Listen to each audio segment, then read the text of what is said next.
I rise to apprise this august House of certain recent developments pertaining to Bangladesh. As honourable members are aware, India-Bangladesh relations have been exceptionally close for many decades over many governments.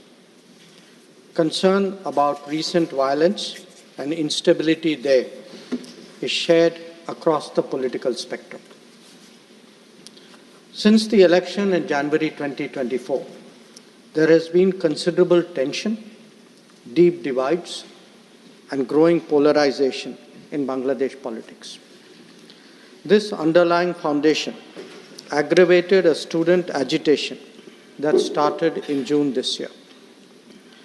There was growing violence, including attacks on public buildings and infrastructure, as well as traffic and rail obstruction.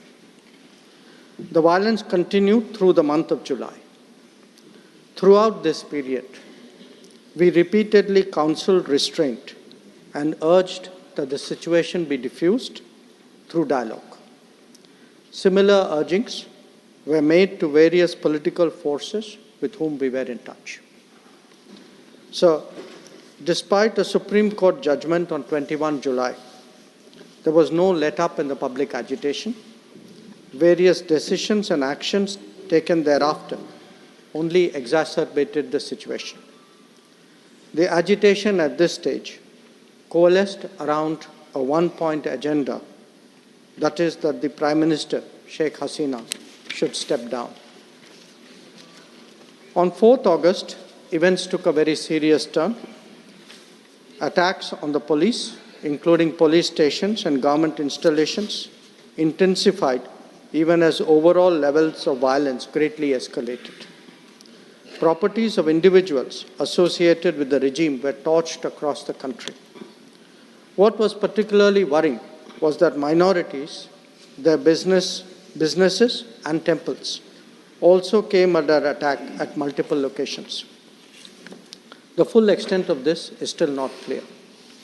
So, on 5th August, demonstrators converged in Dhaka despite the curfew.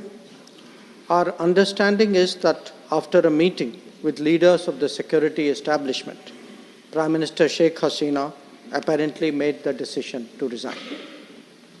At very short notice, she requested approval to come for the moment to India. We simultaneously received a request for flight clearance from Bangladesh authorities. She arrived yesterday evening in Delhi. The situation in Bangladesh, sir, is still evolving. The Army Chief, General Waqar-uz-Zaman, addressed the nation on 5th August. He spoke about assuming responsibility and constituting an interim government. We are in close and continuous touch with the Indian community in Bangladesh through our diplomatic missions. There are an estimated 19,000 Indian nationals there, of which about 9,000 are students. The bulk of the students, however, have already returned to India in the month of July on the advice of the High Commission.